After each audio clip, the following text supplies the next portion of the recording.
Hi అండి, నేను వల్లిని.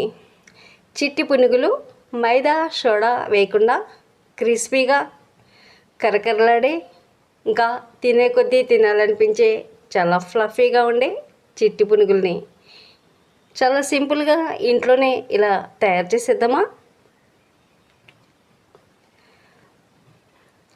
ముందుగా వీటి కోసం 1 కప్పు బియ్యం, అరకప్పు మినపప్పు 6 గంటలు నానబెట్టుకుని మెత్తగా గ్రైండ్ చేసుకుని 8 గంటల వరకు పిండిని పులియబెట్టాలి.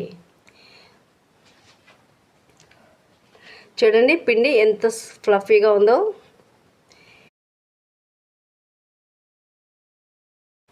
ఇప్పుడు ఈ పిండిలోకి సరిపడా ఉప్పు ఇంకా 2 స్పూన్లు ఇడ్లీ రవ్వ కూడా వేసి బాగా కలిపి డీప్ ఫ్రైకి సరిపడా ఆయిల్ వేసుకుని చిన్ని చిన్ని చిట్టి పునుగుల్లాగా వేసేయండి. మంటను మీడియం హీట్లో ఉంచి వేసుకోవాలండి. చిన్న మంట పైన వేస్తే ఆయిల్ పీల్చేస్తాయి. హై హీట్లో వేయిస్తే పైన కలర్ బాగా వచ్చి లోపల పచ్చిగా ఉంటుంది. సో మీడియం హీట్లో పునుగుల్ని వేసేయండి. గుంటూరు, విజయవాడ స్టైల్లో అమ్మే ఈ చిట్టి పునుగులు పైకి క్రిస్పీగా లోపల సాఫ్ట్గా ఉంటాయి. ఎందుకంటే వీటిలో మైదా సోడా వేయలేదు, ఇంకా రాత్రంతా నానబెట్టాం. ఇడ్లీ రవ్వ కూడా కలపడం వల్ల చాలా క్రిస్పీగా వస్తాయండి.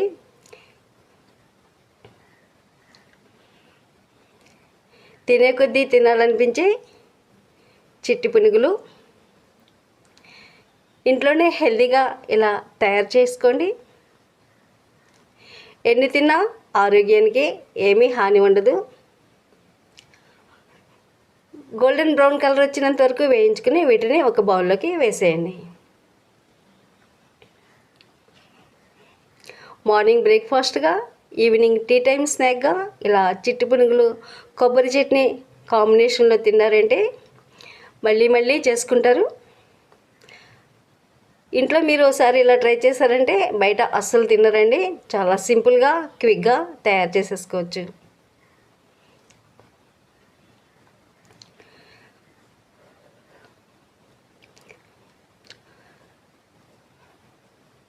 ఎంతో రుచిగా ఉండి చిట్టి పునుగులు తయారు. మరి ఓసారి మీరు హెల్తీగా ఇంట్లోనే తయారు చేయండి. ఎలా వచ్చిందో కామెంట్ చేయండి. గుంటూరు, విజయవాడ స్టైల్ చిట్టి పునుగులు మీకు నచ్చాయా? అయితే లైక్ చేయండి. కొత్తగా నా ఛానల్ చూసేవారు ఉద్దరాజు ఫుడ్స్ ఛానల్ని సబ్స్క్రైబ్ చేయండి. Thanks for watching.